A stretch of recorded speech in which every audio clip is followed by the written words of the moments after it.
হরে কৃষ্ণ। সুধী ভক্তমণ্ডলী, আমরা এখন মহোৎসব তলায় রয়েছি।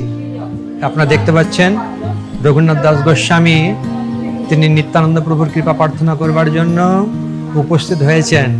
নিত্যানন্দ প্রভুর চরণ প্রান্তে উপস্থিত হয়ে গেছেন, নিত্যানন্দ প্রভু কৃপা করছেন। আর কৃপা কিভাবে করেছেন তা আপনারা সকলে অবগত রয়েছেন যে নিত্যানন্দ প্রভু দণ্ড মহোৎসব দিলেন, চিরাদদি দণ্ড মহোৎসব। এইবার হচ্ছে 510তম চিরাদদি দণ্ড মহোৎসব, যা শ্রীমান নিত্যানন্দ প্রভু রঘুনাথ দাস গোস্বামীকে দিয়েছিলেন। তা আমাদের ইস্কন মন্দিরে 5 দিন ব্যাপী এই মহোৎসব অনুষ্ঠান চলবে। 24শে জুন থেকে 28শে জুন, এই 5 দিন। 24 তারিখ উদ্বোধন হবে, গঙ্গা পূজা রয়েছে, তারপরে ফুড ফেস্টিভ্যাল রয়েছে, শ্রবণ উৎসব রয়েছে। তারপরে 27শে জুন হচ্ছে মূল যে অনুষ্ঠান দণ্ড মহা মহোৎসব, সেটি অনুষ্ঠিত হবে। এখানে লাখ লাখ লোক উপস্থিত থাকবেন, তারা সকলে প্রসাদ পাবেন।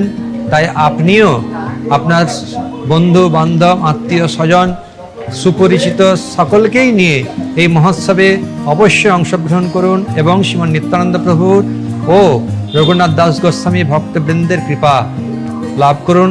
রাঘব পণ্ডিতের বাড়ি রয়েছে সামনে, তার কৃপা লাভ করতে পারবেন, তার দর্শন করতে পারবেন, তার সেবা মাহাত্ম্য শ্রবণ করতে পারবেন। আর অন্তিমে 28 তারিখে রয়েছে কীর্তন মেলা, কীর্তনীয় সদা হরি। শ্রীমান মহাপ্রভু তিনি বলেছেন, সেই মহাপ্রভুর বাক্যকে স্মরণ করে কীর্তন মেলার আয়োজন করা হয়েছে। তা আপনারা সেই কীর্তন মেলায় অংশগ্রহণ করতে পারবেন। সারাদিন হরিনাম সংকীর্তন হবে। সকলকে ইস্কন আন্তর্জাতিক কৃষ্ণ ভাবনামৃত সংঘের পক্ষ থেকে, পানিহাটির পক্ষ থেকে জানাই হার্দিক অভিনন্দন, শুভেচ্ছা। হরে কৃষ্ণ।